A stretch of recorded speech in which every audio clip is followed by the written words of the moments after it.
thanks everybody for coming. We have, we're really happy to have this opportunity to talk to you about Roger Williams. I'm sorry you can't come to campus. Maybe some of you have been here, but I'm going to try to show you really what the engineering program at Roger Williams is all about. I am Professor Janet Baldwin. I am a civil and environmental engineer. I am also the chair of the engineering program, and I am currently in my office on a very deserted campus, looking out over the Mount Hope Bridge. It's really pretty, and hopefully you'll see it at some point. I have with me a couple of students. We have Emily. Hello. Hello. Emily is a senior and she's a civil engineer.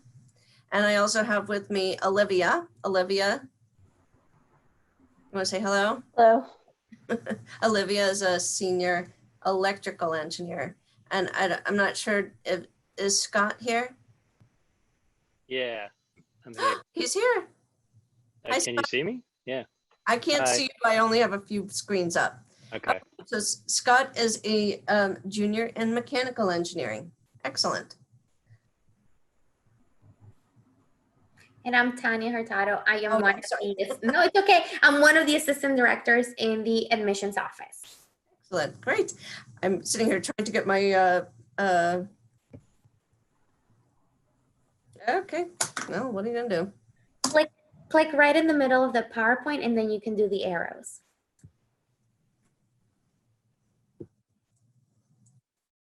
There we go. All right, so we're here to help you answer the question, why would you come to Roger Williams University?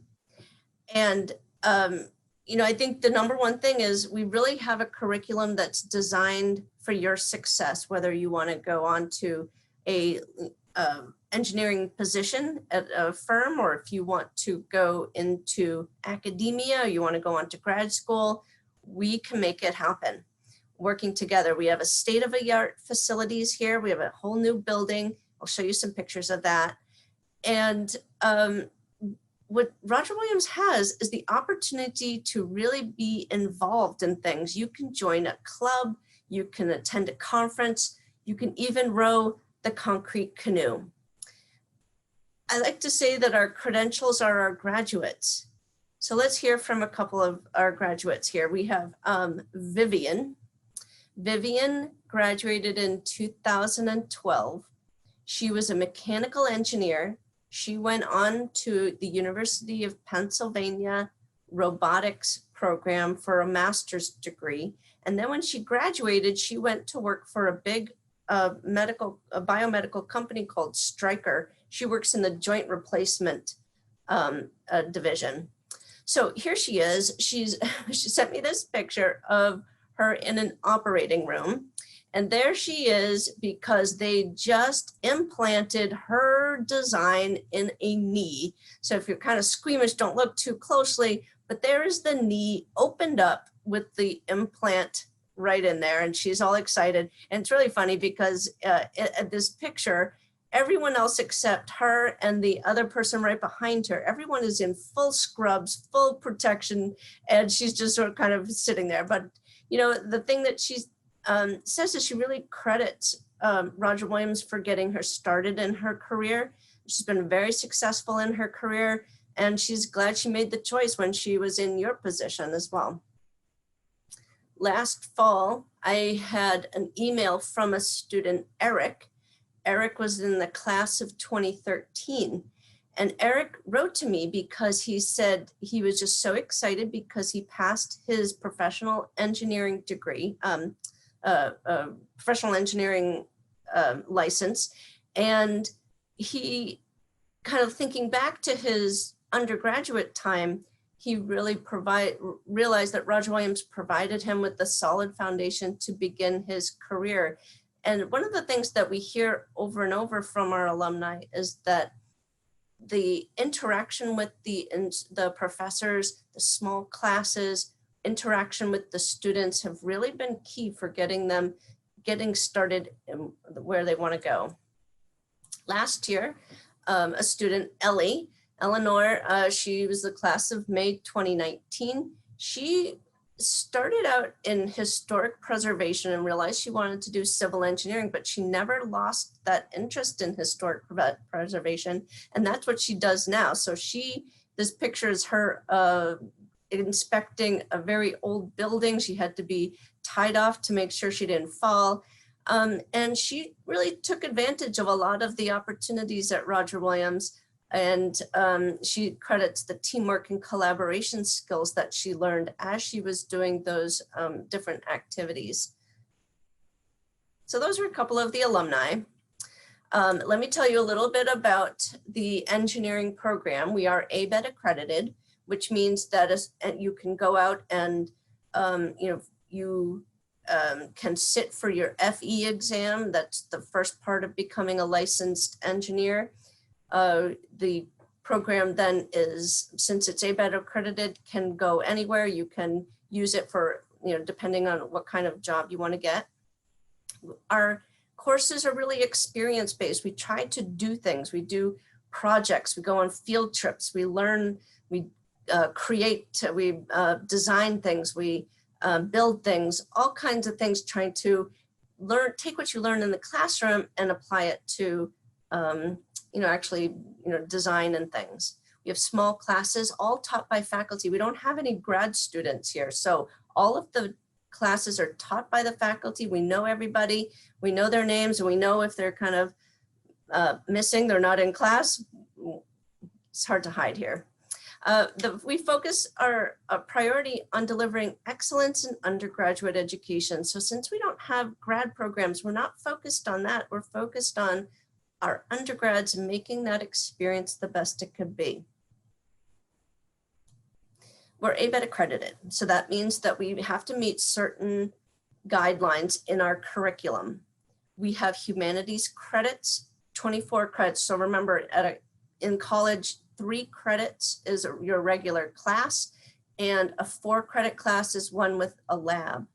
So humanities, we have writing, we have communications, speech communications, we have humanities courses, that totals 24 credits. Then we have math and science. So you have to take Calc 1 and 2. We have differential equations, we have probability and statistics, and another elective math class. Plus we have Physics 1, Physics 2, Chem 1, and Chem 2. So that totals 33 credits. So those are all classes pretty much that you're taking in your first 2 years. Then we have engineering, science, and design courses, 40 credits. Those credits are, all of our engineering students take these engineering and science and design courses. Starts out your very first day in our engineering design, and it goes all the way to senior year. And then on top of that, then you have engineering specialization courses. So depending on what kind of engineer you want to be, you take courses in that particular area. So it totals 124 to 133 credits. The engineering specializations that we have, each one of those consists of 9 courses in the following areas. We have civil engineering, computer engineering, electrical, environmental, mechanical, and then we also have a custom program, and the custom program is sort of a design your own program. If you are really interested in biomechanical, we've made that work with some mechanical courses and electrical courses and biology courses. We've also had people who are interested in business, so we can combine some business classes with engineering. We're very flexible because we are small and we can do these things. This is a picture, by the way, of the new building in the lobby and the atrium, looking down on the student table area. So we have academic support to help you. When you come in, you are given an advisor in your major, and the advisor is a faculty member. You have the same advisor all 4 years. They assist with choosing classes, deciding on your specialization, and finding an internship and jobs. Students are provided with a course template when they come in, so they know exactly what classes they have to take in order to graduate. You know, there are a lot of classes that you get to choose, but you know that you need to take a certain number. We also have peer tutoring. We have engineering tutors available Monday through Friday, they sit at a table. Of course, right now they're virtual table, but actually I think, Scott, you're a peer tutor, is that correct? Yeah, yep. Do you want to say anything about how the tutoring's going? It's going pretty well. I was surprised to have a few students come to the virtual meetings actually on the first week that they were available, but it seemed to work well. I actually thought it was kind of nice on virtual because they can share your screen and you can actually take control of their screen, which is pretty nice for any Nice. like SolidWorks or Excel help, stuff like that. Right, great. So students do use the tutors a lot, and then as you become a junior, you could, if you're done really well in classes, we can hire you to sit at the tutor table and help out your peers. You really learn the material that way, I think. Great. So the big key words that you hear is experiential learning. And experiential learning can take different forms. One of those is engineering design. So as an engineer, we are learning how to take our theory and apply it to design something that meets the need. We start this the very first day in freshman design experience in the engineering graphics and design course, where they're put into a group, they're given some materials, and they're told that they need to design something, build it, and test it to see if, and do like a little competition. You see a picture there of a group who were given some materials and were told to work together to design a structure that would stand on its own, but was the tallest one in the class. And this was the winning one in that class. So, but it doesn't end there. Every class, as you go through the 4 years of your experience, every class has some design or some kind of project that you're working on. Then in your senior year, you work on a 2-semester project with other students, and it's a really interesting project. You have to do some research, you have to figure out what's going on, you have to collect data, you have to design a prototype and build it and test it. That's our 2-semester senior capstone design course. And I don't know, let's see. Olivia, do you want to say anything about your design, senior design project?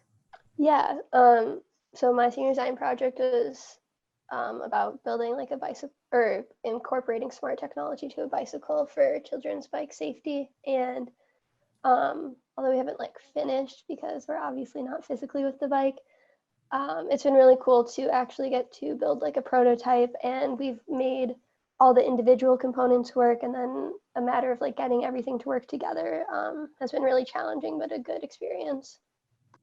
And that project was really interesting because, what was that, maybe 2 years ago, a child, we have a bike path close to us that goes from Bristol all the way up to Providence, and a child on a bicycle got hit by a car. It was really awful. And so everybody started to kind of come together thinking about how can we minimize these issues. So the civil engineers worked on how do we make a intersection that is sort of a smart intersection so that it alerts drivers that people are on the bike path.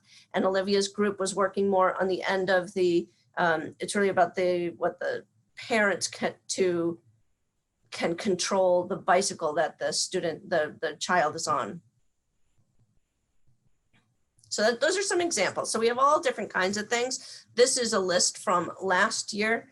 So we had everything from environmental projects like a stormwater retention pond that was here in Bristol, zero energy building, wave measurement devices, tidal turbine to collect energy from the tides. We had a pedestrian bridge. We had a self-levitating phone, so that was pretty fun.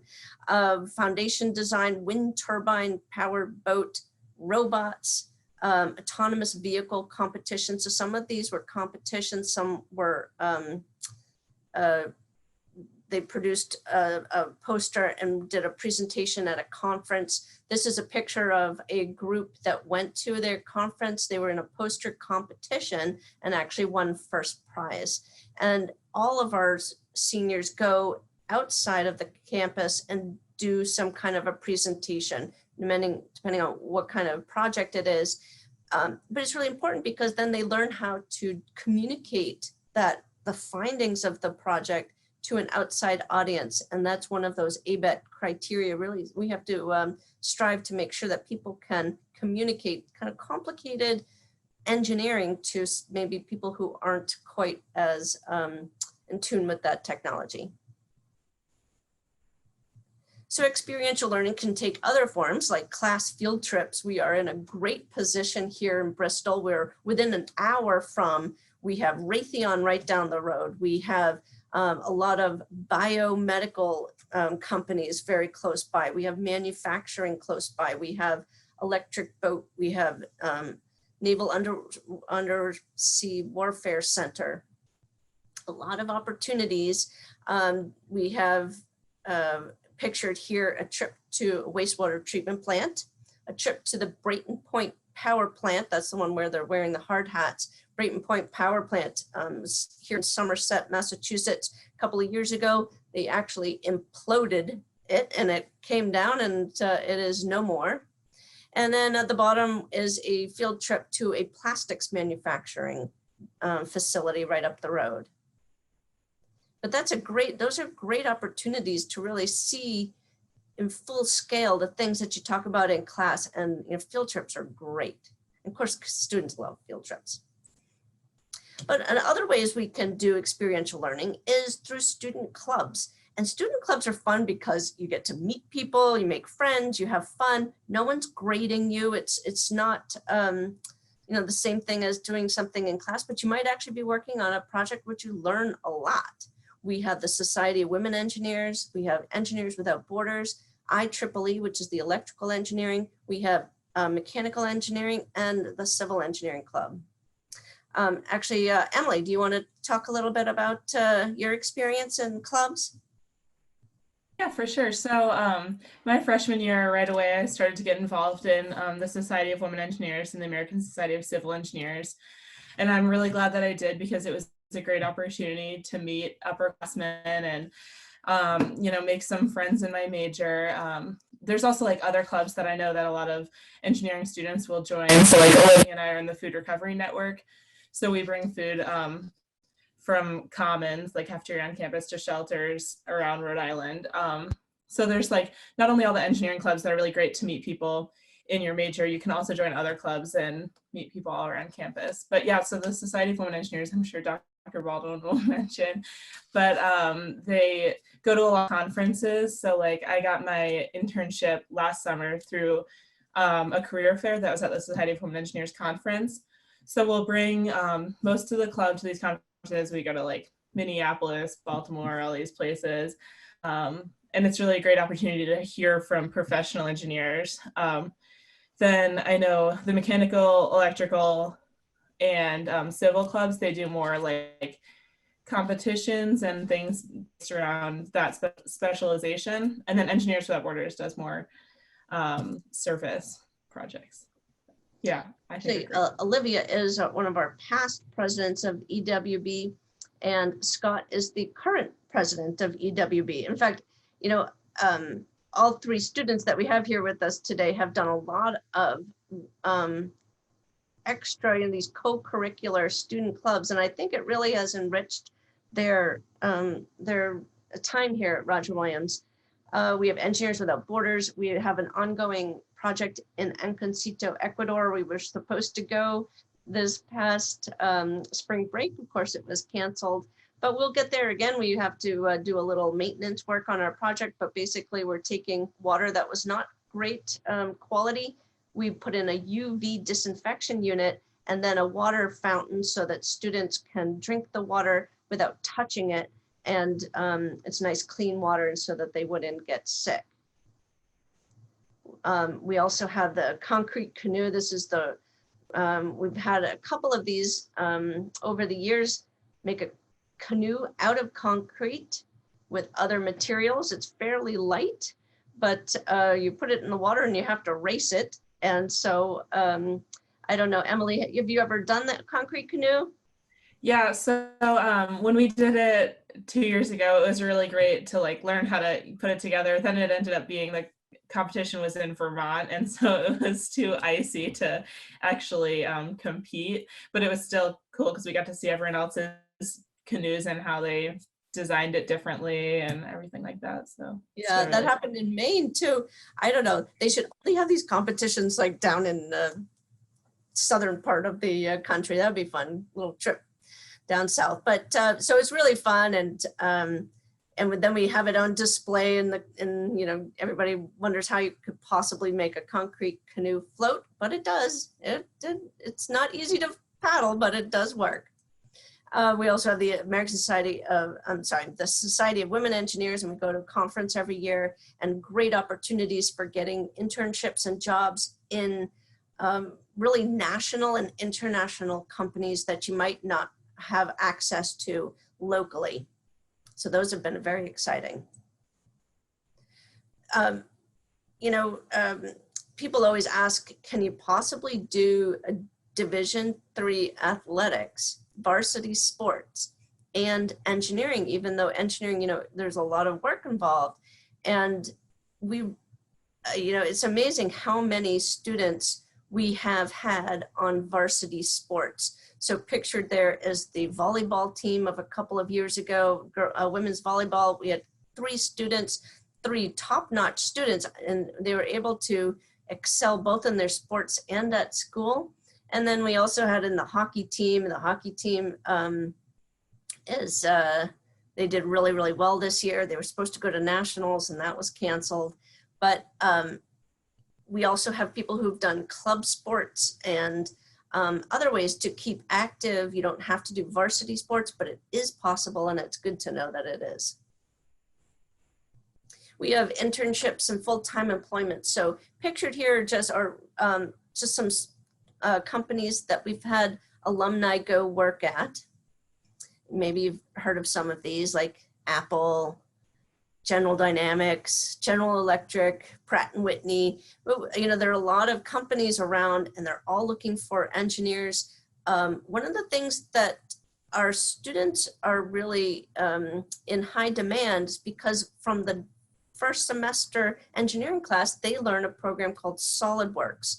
And they have to use SolidWorks the first semester, their second semester, and really all throughout the program, becoming experts at these design programs that companies really want. They really want to see especially interns, they need to be able to have these skills to add to their companies. We also have a center for career and professional development on campus, and we have two career fairs every year, one in the fall and one in the spring. And that's coordinated through the Center for Career and Professional Development. We have students who go off to graduate school, all kinds of programs from robotics to civil engineering, all kinds of things. And actually Olivia is going off to graduate school in the fall. Olivia, do you want to say a few things? Yeah, so I will be going to Brown next year, and just like my professors were definitely like a big part of that decision and like the process through my application and finding professors and programs that would be a good fit for me. So it was great to have that like face-to-face experience with those professors.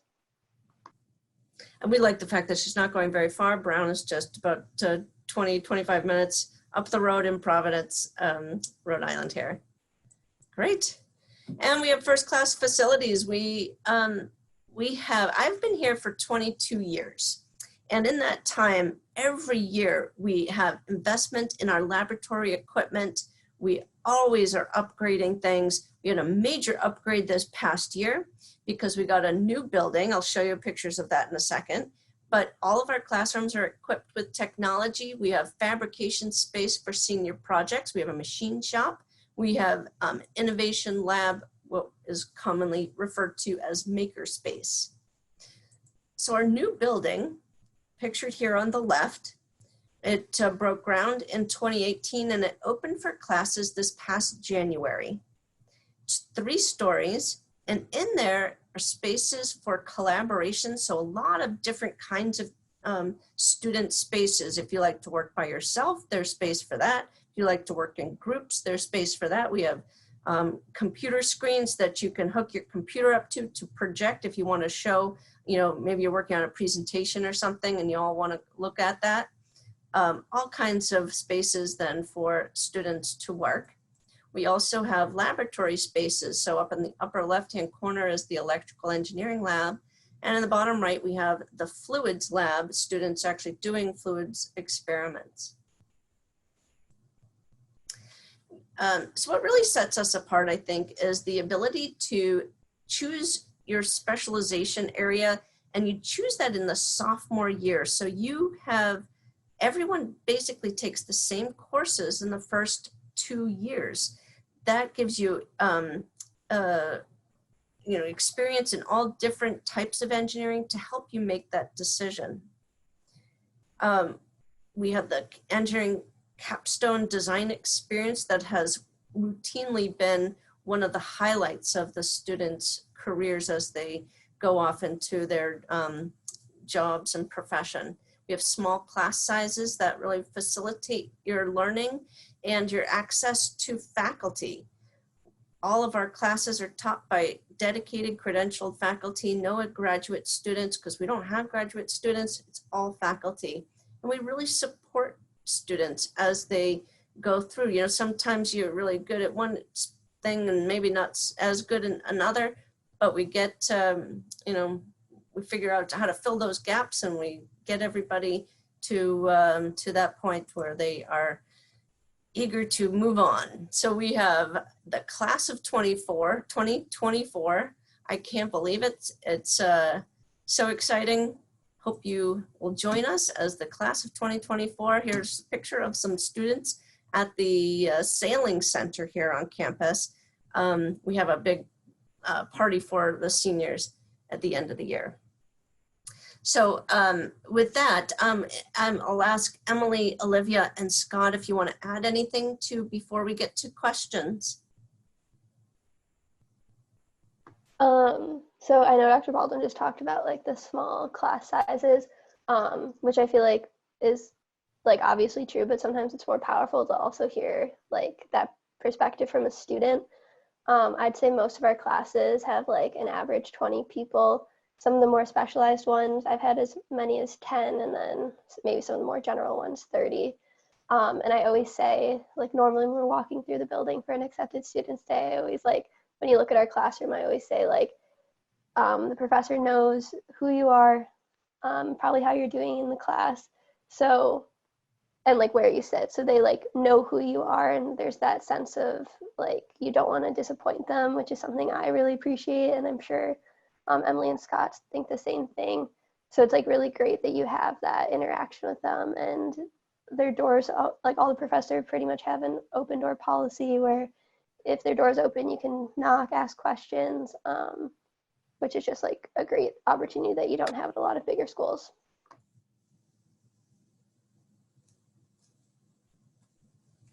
Great. I would definitely have to agree with Olivia on the open door policy being something great about Roger Williams. Basically, any point in the day, if the professors are in the building, even if you had to track them down, if they're not right in their office at a certain time, they're always available for help, which in a tough major like engineering can definitely help you get through a lot of tough classes.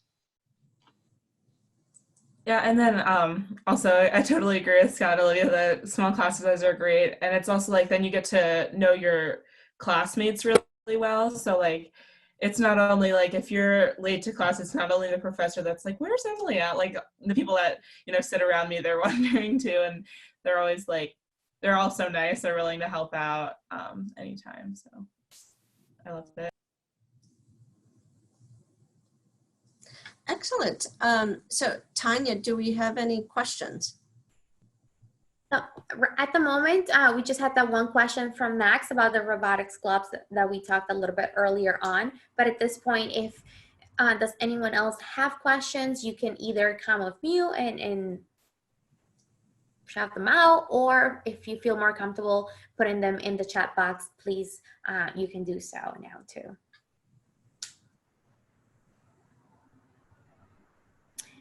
So there's a question from a student named Caitlin. She says, can I major in engineering and minor in marine biology?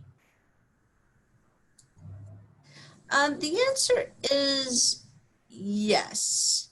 And it might be that it has to be sort of a creative custom program because, most people want to be done in 4 years. So we have a couple of things that we have to take a look at. As an advisor, I need to make sure that a student, I have to kind of look at where the student is coming in with math because, there are prerequisites to getting into Calc 1.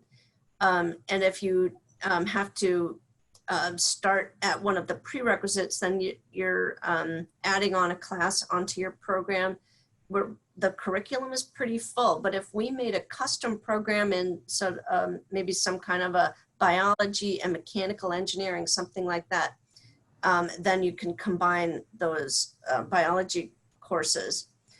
But we always look at what is the end product? What are you trying to do? What kind of job do you want to get into? And then we kind of work backwards to get just the right thing, but even if you didn't minor in something, you could certainly take extra courses in that area. And I think that's a nice opportunity.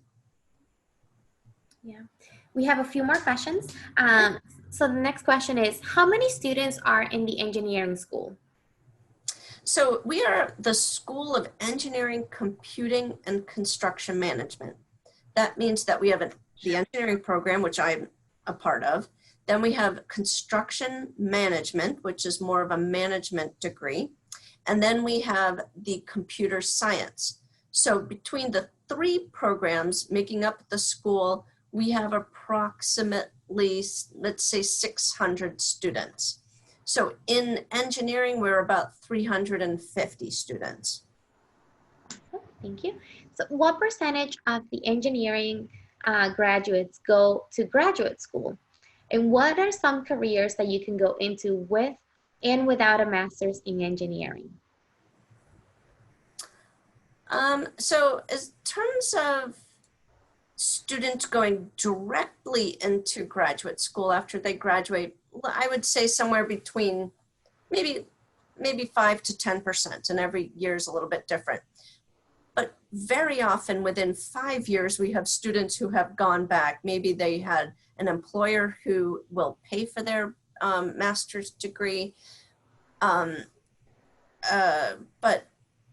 I mean, in terms of the jobs, you could go almost in any field, except maybe a highly specialized engineering field like nuclear engineering. You might need to get an advanced degree. But most engineering fields these days, you can get a great job, great profession just with the 4-year undergraduate degree. Awesome, thank you. Anything to add to that, students? What's that? I'm just asking if Emily, Olivia, or Scott had anything. No, okay. Okay. The next question is for the students. Outside of engineering, do you have any favorite events or traditions at RWU? Ooh, I'll let the students take that one. Yeah, they do a lot of really fun events. So like every spring there's spring week, and there'll be some kind of like outing that you can sign up for, and there'll be like the spring concert. That's always someone fun. And they also have a fall concert. It's really fun, and it's really it's just a great opportunity. They always bring in food trucks that are really good, and there's like so many students there. It's really a good time. I guess this isn't really like an event, but I really appreciate like being in Bristol. It's just like a really cute town, and Cold State Park is right in Bristol, and it's like just such a pretty park where you can go and walk around, and that's probably like my favorite thing about like being here. So I guess that's not an event, but it's pretty awesome. I always enjoy the program on campus put on by the SECCM Club, which is the Campus Entertainment Network. They call it RAD, Roger After Dark. So it's I think it's every other week on Friday nights or Saturday nights. It's a alternative like activity for students to go and do on the weekends to keep them busy with something that's not school. So it's always fun. Yeah, and there are other activities that are traditions here at Roger Williams. That we have convocation, so all freshmen kind of come in. It's sort of the mirror image of commencement, where we are welcoming the freshmen into our society, into the campus, and they get to walk in with their robes, and it's really a nice experience. Isn't there also a fun thing during finals where you have like at the Commons? Yeah, there's late night breakfast. So every time, like on reading day, the day before finals, they'll have like students come in at like, I think it's like usually 10 to midnight. And they'll be like professors, and like the president's always there, like serving scrambled eggs or whatever. It's really fun. So everyone's up late studying. Just a little fun fact about me. I work at Roger Williams now, but I did graduate from Roger Williams, and the late night breakfast was always one of my favorite ones. I always enjoy the Relay for Life, the cancer walk that we do on campus too, and the Up Till Dawn, to help fundraise and work with outside organizations too. I think those are events that a lot of our students are involved with. We do have a few other questions. One other question. Is the makerspace open to everyone? So the makerspace in our building has 3D printers. We have the laser cutter. We have a couple of other pieces of equipment that is open to students if they have been trained. So you need to know how to use it. And once you know how to use it, we give access to the space. Awesome. So those are all the questions that we have gotten so far. Any other students have additional questions? Oh, yeah. When are you able to get trained? So the same student asking about the makers. Oh. Mm-hmm. Well,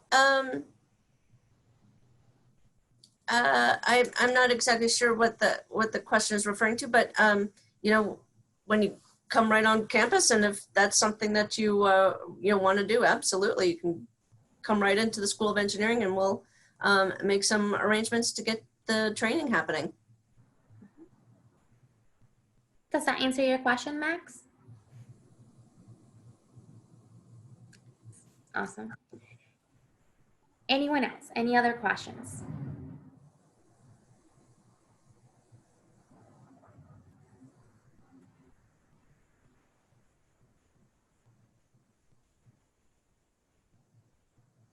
I don't see anything else coming up. Maybe do the students want to share a little bit about why they came to Roger Williams? What is something that they really like about the school, that they definitely do enjoy? And I think a lot of you have shared a little bit already about, things that you're doing, but maybe if you can just share some of the reasons why you picked Roger Williams. Yeah, I chose Roger Williams. Like, I know we've mentioned before, like the small class sizes, and that was really a selling point for me. Like, I wanted people, like, I didn't want to be like a number or whatever. I wanted people to notice if I wasn't there, and I'm so glad I made that decision, because I am really close with a lot of my professors. I also wanted to like go somewhere like out on the coast. It's a beautiful campus. I feel so badly that like the high schoolers that haven't been there can't visit this semester.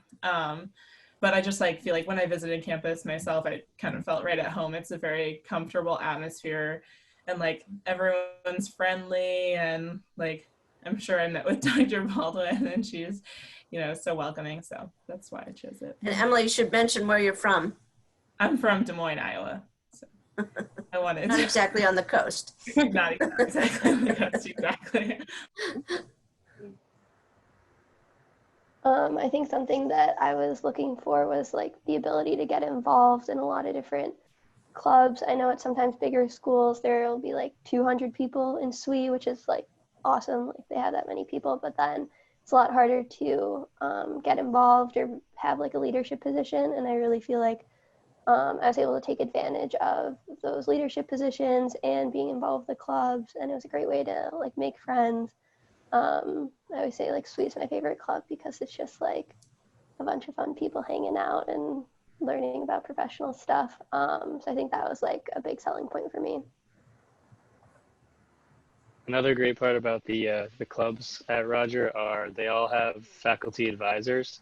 I know Professor Baldwin is the advisor for some of the engineering clubs. And as far as I've heard from my friends who are in some other clubs, maybe not directly in engineering, all the faculty advisors for the clubs are always very well involved and willing to help the like board of the club decide like how to run the club if they're not so sure, or even if you're just have any other questions that have to do with the club but maybe aren't exactly what the plan is or on the agenda that day. The faculty advisors are always willing to help with anything like that. So Awesome, thank you so much. Well, does anyone else have any other questions for either Professor Baldwin or any of the students that we have on, or anything about admissions, next steps, anything at all?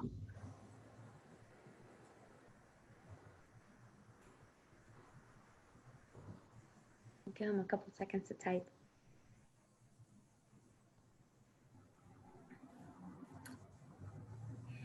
Great question. So what are the dorms like?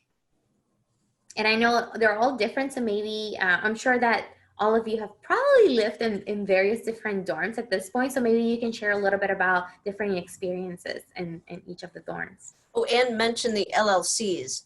Yes, very good point.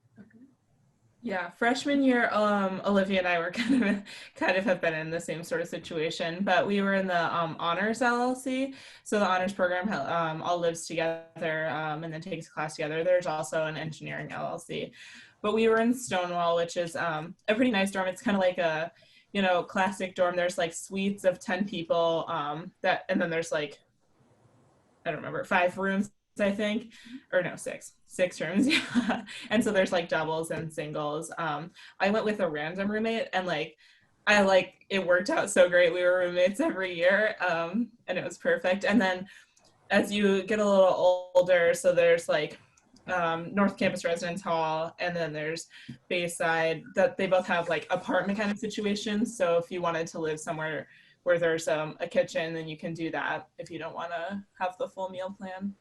So I've done that and I love it.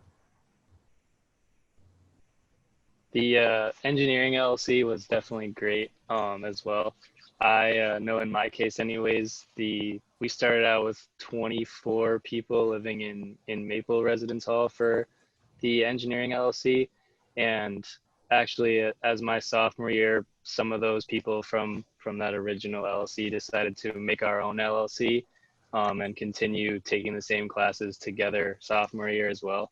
And even now as a junior, I'm still living with the same people. So the LLCs are definitely a great way to make a connection with people in your major and continue to have connections and make friends through your major that way. We also do have some apartment style dorms. You know, we have a little bit of a mix where you are able to choose later on once you get to like either sophomore, junior, senior year. I know I did a variety of different things when I was there. I lived in several different dorms and just got very different experiences. I know that, you know, unfortunately, some of you might not have been able to see all of them.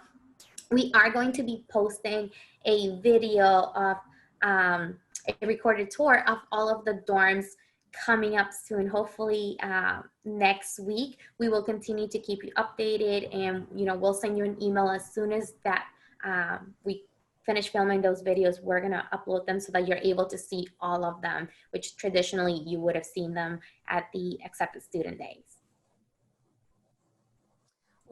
Tanya, that reminds me though, we have, don't you on the admissions website have a tour of the new engineering building? We do. We have 2 tours on our website. So we have the virtual tour, and then last week, or 2 weeks ago now, we had one of our students, Melissa Rodriguez. She did a tour of the entire campus and the new facility. It was included. It's actually a really great tour. You can find the link on our Instagram page. You can also find it on our website, rwu.edu/visit, and then you'll be able to scroll down, you'll see the video. It's also up on YouTube. We have a Facebook page for parents and families. It has been uploaded on there several times too. So there are many, many ways to be able to find that. Nice. Yeah, it's actually really, really good. And it's one of my favorite facilities now. What are some other questions?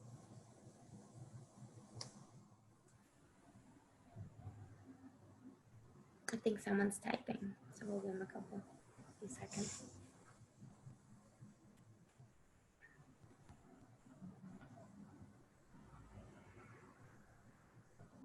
Great question. Do you have unlimited tutoring?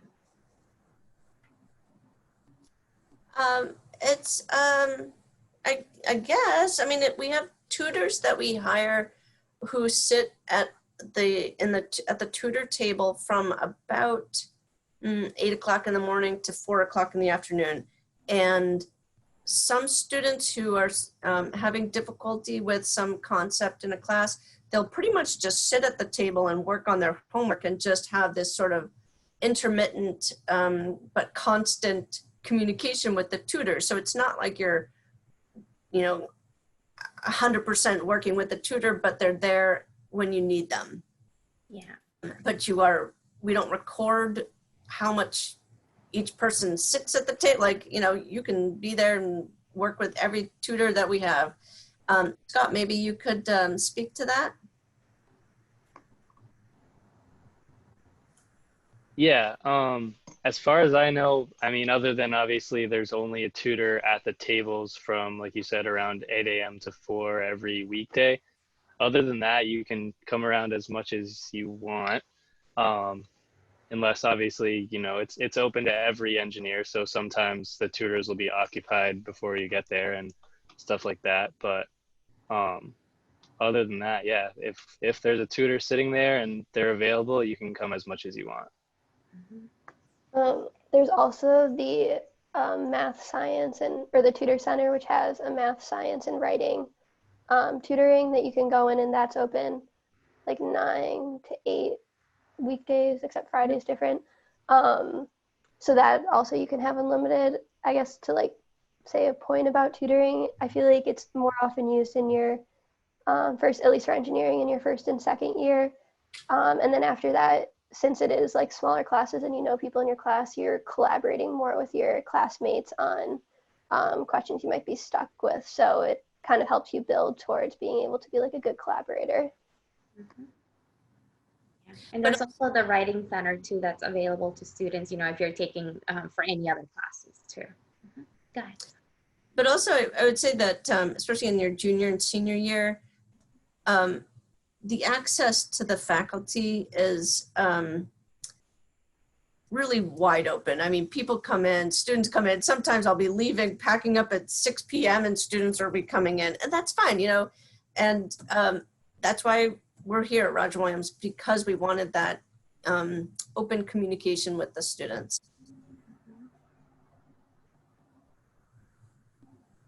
Any other questions?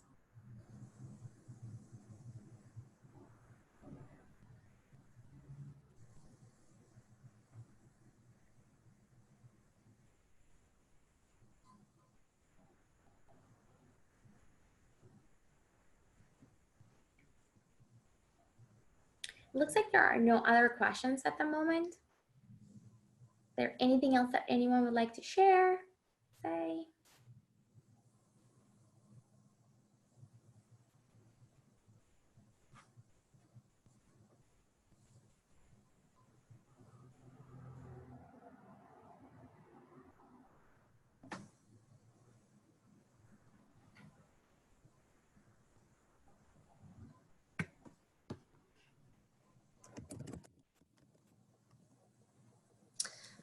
Well, so it doesn't seem like there are any other questions. Oh, is there another one? The student says, thank you so much. This was great. I learned a lot. Thank you. I just submitted my email address just in case anything else comes up later on. I can always filter the questions to either Professor Baldwin or any of the students. Yep, nope, it looks like everyone's all set. Excellent. Well, thank you everybody for joining us today, and I hope to see everybody in the fall. Yeah, thank you so much, everyone, and thank you for being so flexible and willing to take advantage of these sessions. Just to let you know, we are having a Q&A today from 4 to 5. We do them from Sunday to Friday, every day, 4 to 5. You can find the link on our website. So if you want to just jump on, you can jump on at any point during that hour and talk to current students who are from all across different programs. Different years. So that way you can, if there are any other things that, you think about later on, athletics, we try to mix it up so that we always have a student from each of the fields so that you can ask any questions. And we also have 2 staff members from the admissions office who are there to help you answer any questions when it comes to like, what happens next, how to deposit, or financial aid questions or so forth. So that's also available, but feel free to also reach out to me if anything else comes up. Thank you so much for joining us, and thank you to the students and Professor Bowman for doing this. This was awesome. Great. Thank you. Yeah, thank you, everyone. All right. Bye. Bye. Hopefully we'll see you soon in the fall or summer. Professor Bowman, you have to press, you're the host. You can send it back to me so that I can stop the recording.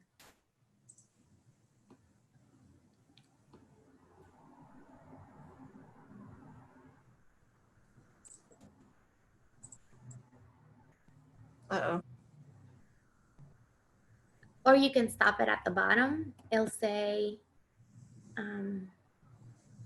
stop recording. Do you see it? Yep.